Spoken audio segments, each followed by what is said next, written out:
Long ago, in a small village surrounded by dense forests and golden savannahs, there lived a cunning spider named Anansi. Anansi was famous for his clever tricks, but his pride was as large as the sky. One evening, as the villagers gathered by the fire, Anansi climbed up the tallest baobab tree and called out, "Listen, my friends, I am the wisest of all creatures. I can even weave a web that can hold the wind." The villagers laughed and murmured, "The wind? How can a web catch the wind?" whispered one elder. "Anansi loves to boast," chuckled another. "I'll prove it," Anansi shouted, puffing up his tiny chest. "By dawn, I'll catch the wind itself." Up in the heavens, the moon heard Anansi's bold claim. She descended gracefully, her silver light bathing the land. Taking the form of a tall, glowing woman with robes that shimmered like stardust, she approached the villagers. "Anansi," the moon said, her voice as soft as the night breeze, "if you truly believe you can catch the wind, I challenge you. Weave a web so fine and strong that it can hold even the gentlest breeze before dawn. If you succeed, I will grant you a gift no other creature has ever received.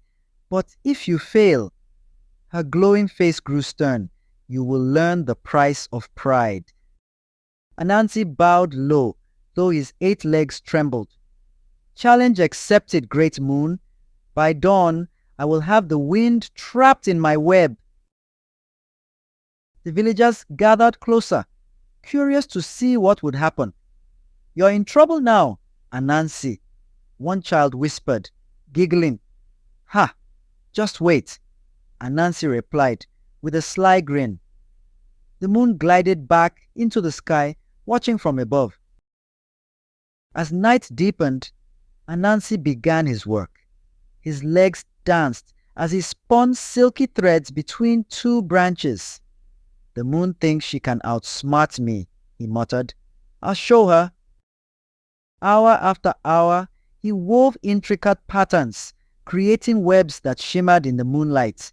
But every time the breeze came, it slipped through the threads, leaving the web empty.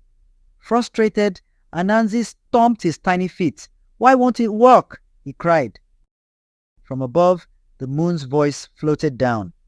"Anansi, are you listening to the wind? You cannot fight it. Learn from it." Anansi frowned. "What does that even mean?" he grumbled. "Patience, little spider," the moon replied. "Feel the breeze. It speaks softly at night. Let it guide you." Anansi sighed, sitting still for the first time all night. As the cool wind brushed his face, he noticed its gentle rhythm. "Ah," he whispered, "it's different at night. Softer." He began weaving again, slower this time, following the breeze's delicate dance. He hummed a quiet tune as his web grew, each thread perfectly placed. By dawn, as the first rays of sunlight kissed the earth, Anansi stood back to admire his work.